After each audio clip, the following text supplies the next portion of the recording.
Hi,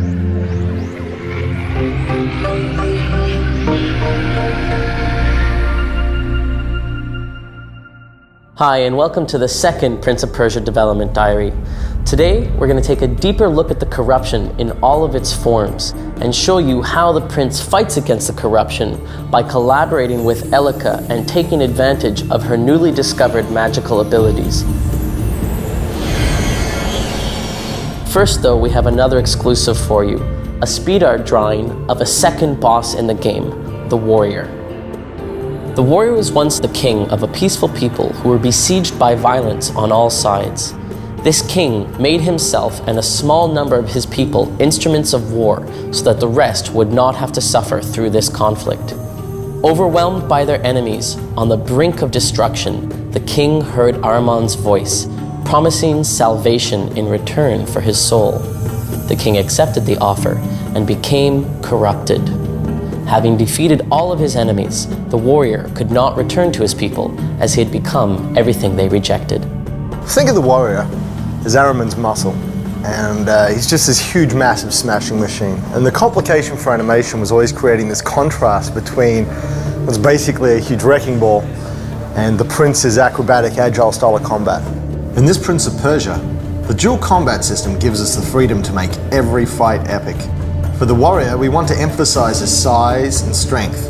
David versus Goliath. Our fight designer Thomas worked closely with both level design and ourselves in animation to create fights that demand the prince use destructible objects and ledges to his advantage. When facing the warrior, the prince cannot hope to overpower him, and only with Elica's help and by using his speed and agility to navigate the immediate environment will the prince have a hope of overcoming the warrior's deepest corruption. The corruption is a term we use to refer to Ahriman's manifestation throughout the world. Ahriman seeks to twist and turn everything that is good into his dark and dreadful side. The most basic form of the corruption that is plaguing the land is represented by a dark and deadly matter. This matter is everywhere in the kingdom and can engulf the prince or any living form.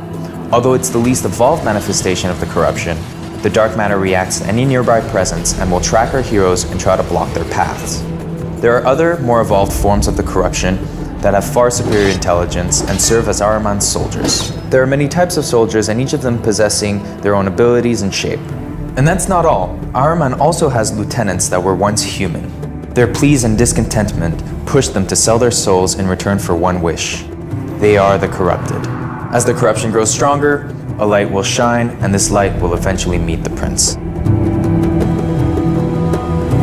In the beginning of the game, the prince will come across Elica, a descendant of the Aeuras.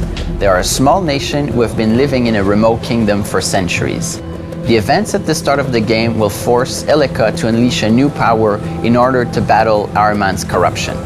Elica will discover many different powers during the adventure, which will prove essential in combat, acrobatics, and most importantly, to bring the light back to the world. One of them is the compass, which helps to point out the way to the destination you have chosen to travel within the kingdom. Another one is the healing power that converges all of Elica's power in a healing ground and then repulses the corruption out of this area. The corruption will then have no more effect in this area, letting the nature blossom again. Lastly, whenever the prince is in a critical position, Elica will help him and bring him back to the last safe place, both in combat and acrobatics. This new system will give a penalty to the player without breaking the flow of the game and makes the prince seem more like a mortal human, which is what he is. Throughout the game, Elica will be able to acquire new powers. The player will get to choose which power to unlock, and this choice will have a definite impact on how the game unfolds. These powers will be available in exchange for light seeds, which only appears in the healed areas. They are scattered in the region and will require the use of all the characters' skills to reach them. Once you have enough light seeds, you will be able to trade them for a new power. Thanks for tuning in to the second Development Diary. We hope you liked what you saw, and stay tuned in coming weeks for even more.